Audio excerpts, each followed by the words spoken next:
Abdon Atangana est né le 1er octobre 1985 à Elig Mfomo, une commune de la région du centre du Cameroun.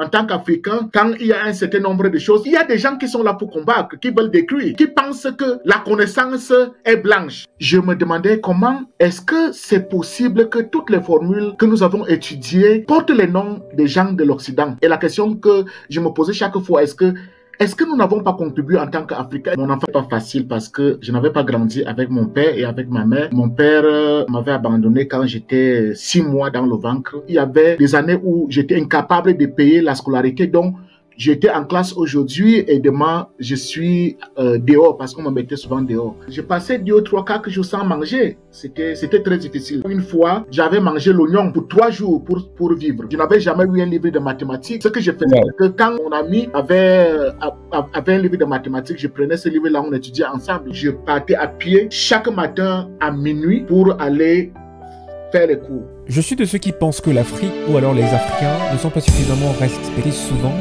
non pas parce qu'ils n'ont pas accompli de grandes choses, mais très souvent parce que ces grandes choses ne sont pas suffisamment racontées, ne sont pas suffisamment révélées, ne sont pas suffisamment montrées. Nous avons le plaisir et le privilège de recevoir aujourd'hui le professeur Abdon Atangana, qui fait justement partie de ces scientifiques africains qui travaillent, qui se battent pour mettre en avant des manières excellentes. Figurez-vous par exemple qu'en 2017, il a été considéré comme étant le mathématicien le plus cité au monde. En 2019 par exemple, il a été classé comme étant le 2e plus grand mathématicien au monde. C'est juste incroyable.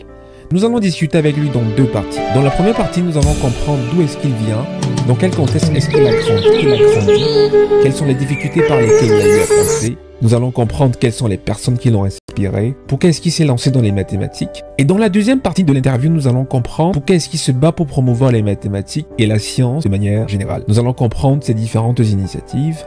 Ce sera intéressant, ce sera du Wonder Show. On se retrouve juste après le générique.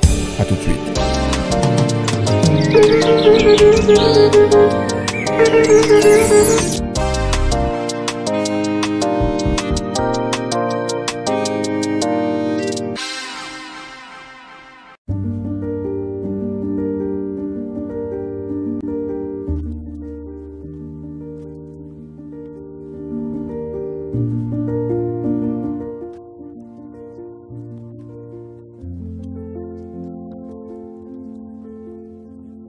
Bonjour professeur Abdon Atangana, comment vous allez? Ça va bien, monsieur Kelvin. Merci beaucoup d'avoir accepté l'invitation, c'est un privilège de vous avoir sur la chaîne Wonder Show. Est-ce que vous pouvez juste vous présenter pour les quelques personnes qui ne vous connaîtraient pas? Oui, je suis Abdon Atangana, Camerounais. Je suis né à Elig Mfomo et je suis professeur à l'Institut des eaux souterraines à l'Université des États libres de l'Afrique du Sud. C'est une présentation très humble quand on connaît votre parcours, tout ce que vous avez eu à faire, les différentes choses que vous avez eu à réaliser. Vous êtes d'ailleurs aujourd'hui, je l'ai dit dans l'introduction, vous êtes considéré comme étant le 2e plus grand mathématicien au monde. J'aimerais quand même savoir, est-ce que c'est un don, est-ce que c'est quelque chose que vous avez découvert avec le temps, quelque chose que vous avez construit au fil des années? Est-ce que par exemple au lycée, vous étiez un grand mathématicien, ou alors c'est quelque chose que vous avez construit avec le temps? Je voudrais d'abord vous dire que j'ai eu... Mon enfance n'était pas facile parce que je n'avais pas grandi avec mon père et avec ma mère. Mon père m'avait abandonné quand j'étais 6 mois dans le ventre. Et puis, j'ai grandi avec ma grand-mère. Et c'est elle qui se battait pour que je parte à l'école. Et j'ai commencé, quand j'étais à l'école primaire, les mathématiques étaient mon affaire. C'est-à-dire, j'étais bien pour les calculs, mais les langues et les autres, ce n'était pas mon affaire. Donc, quand j'ai fini avec l'école primaire, je suis allé à l'école secondaire. Et là, c'était très difficile parce qu'il y avait des années où j'étais incapable de payer la scolarité. Donc, j'étais en classe aujourd'hui et demain, je suis dehors parce qu'on me mettait souvent dehors. Et parfois, je payais mon argent de scolarité 2 jours avant la fin de l'année ou bien avant les examens. Donc, pendant que j'étais à l'école secondaire, les mathématiques étaient mon affaire. Et pour nous, à cette époque-là, quand quelqu'un avait une bonne note en mathématiques, on le considérait comme le plus grand à l'école. Donc, déjà, ça m'a motivé, mais aussi, je me demandais comment est-ce que c'est possible que toutes les formules que nous avons étudiées portent les noms des gens de l'Occident. Et la question que je me posais chaque fois, est-ce que nous n'avons pas contribué en tant qu'Africains? Est-ce que les Noirs n'avaient pas contribué en mathématiques? C'est ça donc qui m'a galvanisé, c'est ça qui m'a motivé à considérer être aussi mathématicien. Alors, ma question est la suivante. On peut comprendre que très jeune déjà, vous avez fait ce constat selon lequel, malheureusement, il n'y a pas beaucoup d'Africains qui sont dans les livres de mathématiques, de physique, etc. J'aimerais quand même savoir, est-ce qu'à cette époque-là, vous étiez encouragé par votre grand-mère, comme vous l'avez dit, ou alors par votre entourage, ou alors vous étiez découragé, on vous disait...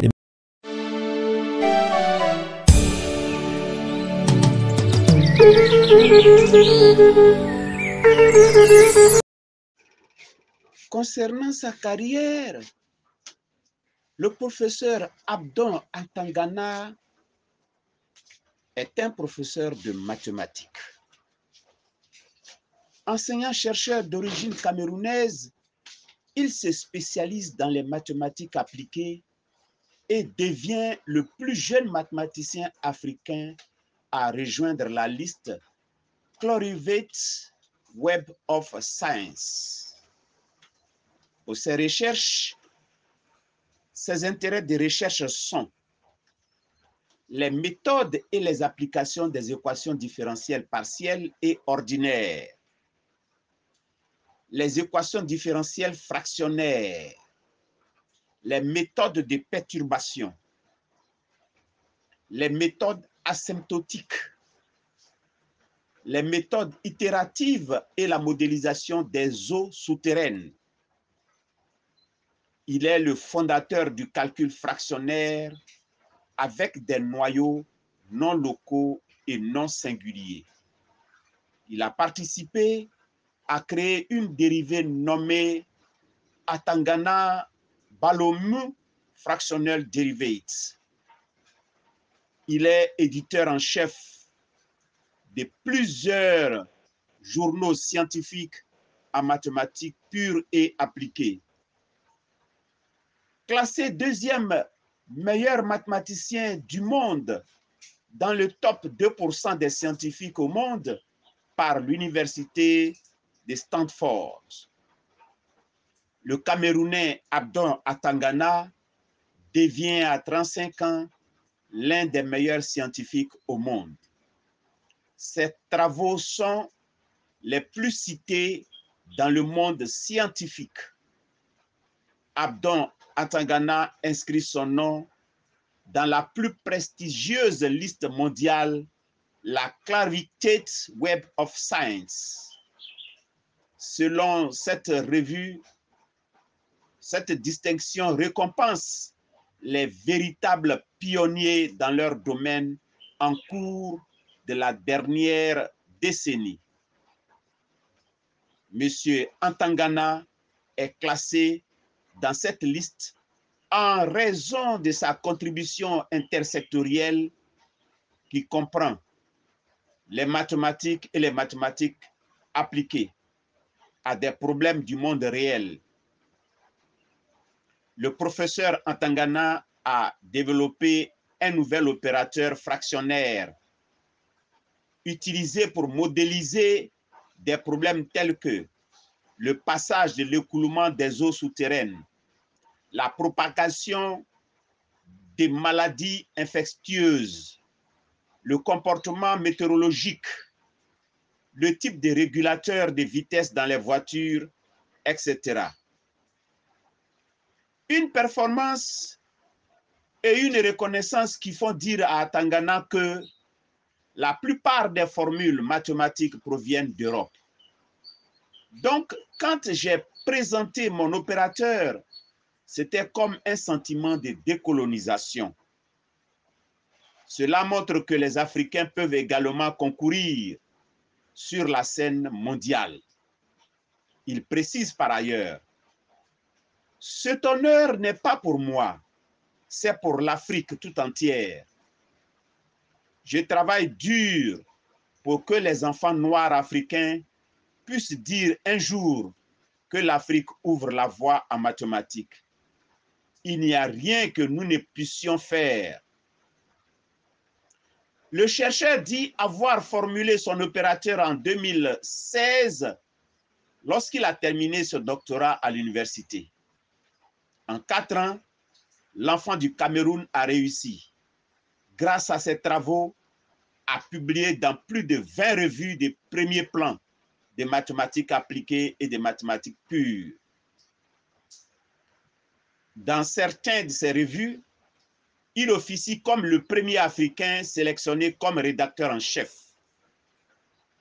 Le parcours inspirant de cet homme, figurant également dans le top 10 scientifiques sud-africains, mérite d'être honoré. Rappelons qu'il a récemment reçu le prix TWAS, Mohamed A. Abdam, de l'Académie mondiale des sciences pour l'avancement de la science dans les pays en développement. Ces prix sont, en 2017, 2019 et 2020, il a été l'un des mathématiciens les plus cités au monde. En 2020, il a reçu le prix TWAS Mohamed Hamdam, décerné par le World Academy of Science. En 2023, il reçoit le premier prix international UNESCO Al-Fawzan pour la promotion des jeunes scientifiques en sciences, technologie, ingénierie et mathématiques. Il s'agit d'un prix biennal créé par l'UNESCO en 2021 en partenariat avec la Fondation Al-Fawzan d'Arabie Saoudite. Merci. Je suis aussi content parce que c'est la première fois que je présente les mathématiques à mon peuple. J'aimerais plutôt m'exprimer en une langue africaine. Mais je suis obligé de partager avec vous ce soir en utilisant une langue coloniale. Et parfois, on le juge, on dit il est élégant parce qu'il sait s'exprimer en français ou bien l'anglais.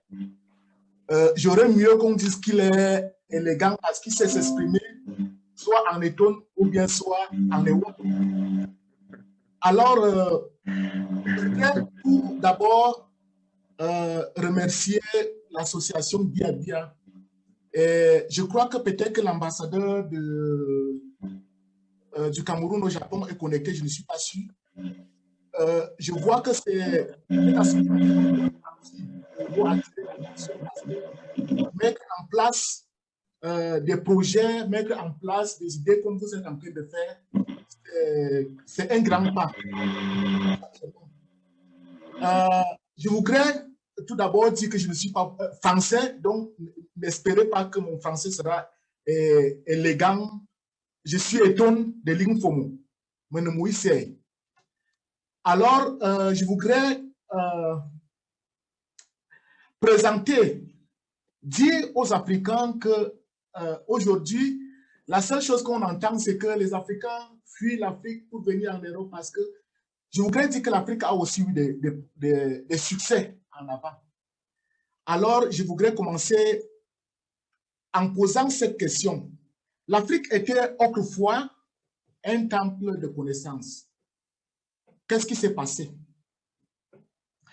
Pour répondre à cette question, je voudrais aller dans l'histoire pour partager avec certaines personnes les succès de l'Afrique.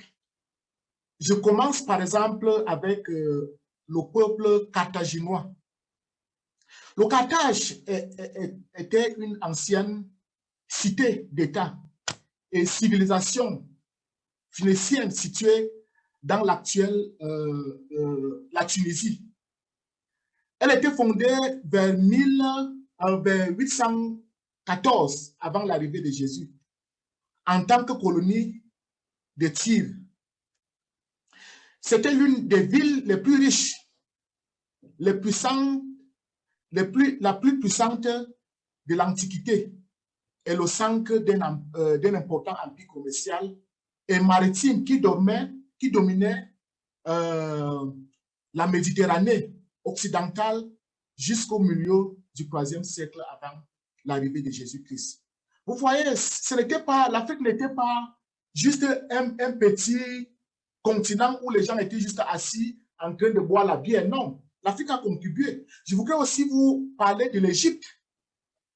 Vous savez que les mathématiques qu'on parle aujourd'hui, beaucoup de mathématiques ont été formulées en Égypte. Alors, je voudrais dire que l'Égypte ancienne était l'une des premières nations à avoir un système d'écriture, des projets de construction à grande échelle. Cependant, alors que les civilisations voisines développaient les armées capables de franchir les barrières naturelles de l'Égypte, les armées égyptiennes n'étaient pas toujours à mesure de repousser. Donc, l'influence égyptienne en tant que civilisation était dépendante